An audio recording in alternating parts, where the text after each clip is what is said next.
Normalmente, cuando hago esta preintroducción al doctor Burkholder, suelo saber de cuál es el tema, ¿no? Y les comento y hacemos pues no sé, una preplática, ¿no? Para que más o menos vayamos como con calzador introduciendo levemente y tersamente el pie de la plática hacia el zapato de la información. Pero cuando Arno mandó el tema de hoy, la verdad es que lo leí y dije, puta, no tengo ni la más remota idea de qué se trata ese asunto, pero para eso estamos todos aquí, para aprender. Doctor Burkholder, ¿cómo andamos este bello y hermoso lunes? Señor Allende, qué gusto verle. Pues mire, sí, ocurre que lo que quiero platicarles hoy es un incidente que se ha ido perdiendo con el paso del tiempo, pero es un incidente muy grave, ¿eh? Pues porque demuestra lo que le ocurre a este país cuando los mexicanos cada quien ven por su lado. Lo que quiero platicarles es sobre la sublevación de los polcos. Mire, básicamente resulta que un 26 de febrero de 1847, la Guardia Nacional se levantó en armas en contra del gobierno. Déjeme le cuento cómo estuvo. El contexto es la guerra contra Estados Unidos que empieza a mediados de 1846. Para 1847, este país está quebrado. Necesita dinero, entre otras cosas, para pelear contra los norteamericanos.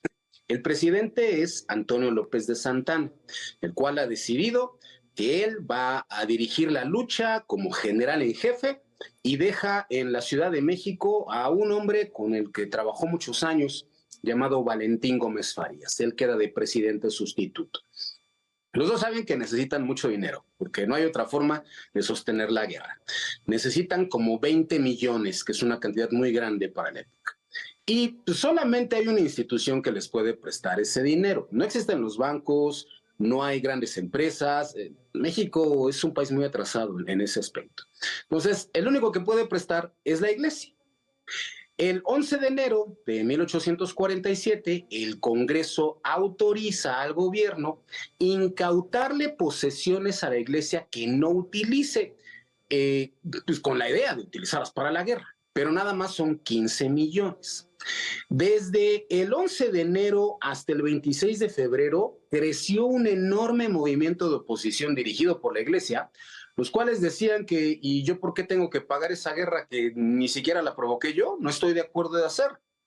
Eso provocó entonces que un grupo de militares de plano decidieran armar un golpe de Estado. Ese 26 de febrero, a eso de las 11 de la noche, 5 batallones de la Guardia Nacional que estaban en la zona que hoy es la Ciudadela, pues se levantaron en armas en contra del gobierno. De inmediato, pues empezó una tremenda balacera en la Ciudad de México. El presidente Gómez Farías pues, logró contener la sublevación en lo que hoy es el centro, lograron tener el control de Palacio Nacional, de la catedral y algunos otros edificios, pero alrededor aquí hay una balacera tremenda que está ocasionando muchas muertes. Conforme van pasando los días y las semanas, este enfrentamiento sigue.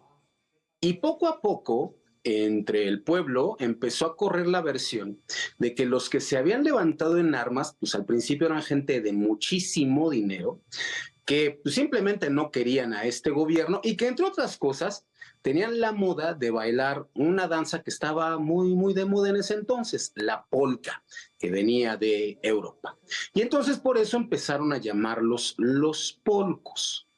Mientras tanto, los norteamericanos están a punto de tomar Veracruz y de empezar a avanzar hacia la Ciudad de México. Antonio López de Santana está peleando con otros norteamericanos en la zona de Coahuila, en la Angostura. Esto es un desastre.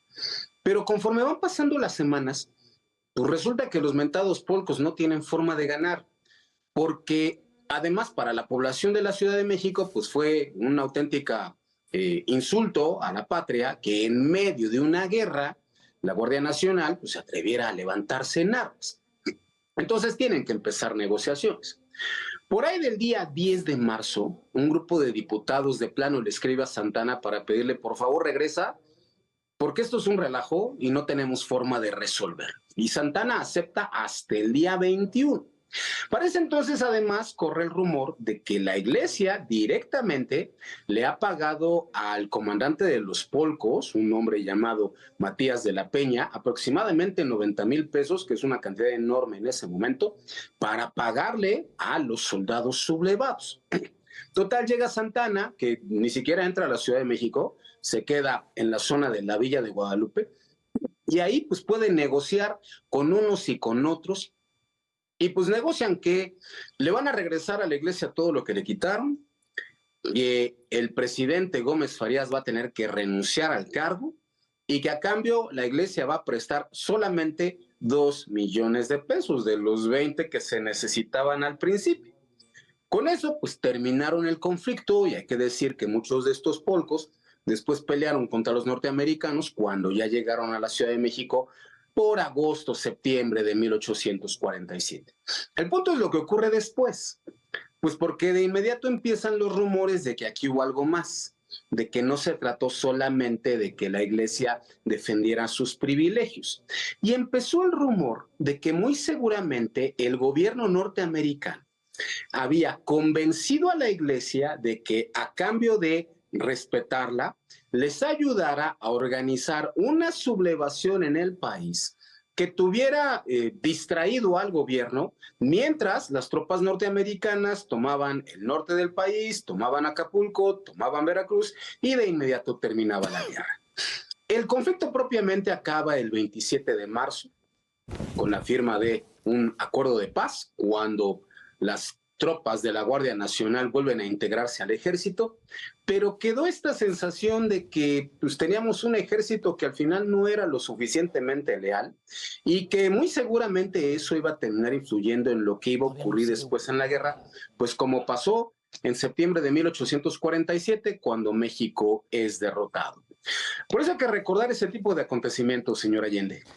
Oye, y pues digo, salvo la gran rebelión, ¿no? Este exabrupto ya al nivel pues sí, artera, rebelión y de conflicto incluso, ¿por qué específicamente, además de que cayó en el mero día, quisiste como hablar de este asunto, mi estimado Arno? Porque pues, yo sé que tú no seleccionas tus temas así a la buena de Dios.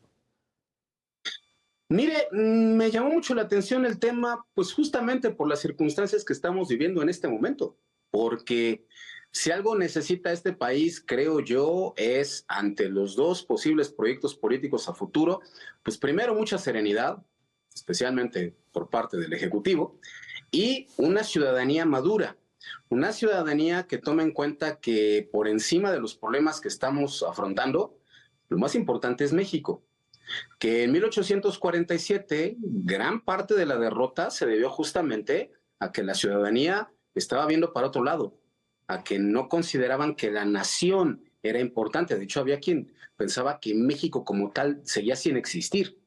Entonces, por eso siempre es necesario recordar estos incidentes que, pues como usted decía al principio, como que se perdieron, como que ya no tenemos presentes en la historia.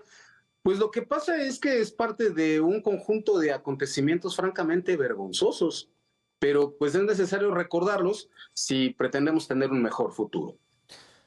Mi estimadísimo doctor Arno Burkholder, siempre un absoluto placer tenerte por estos lares, ¿no? del programa. Si quieren seguir al doctor Burkholder, lo pueden seguir en X, @Cleonáutica y todos los lunes en este bello espacio informativo. Gracias, Arno, fuerte abrazo.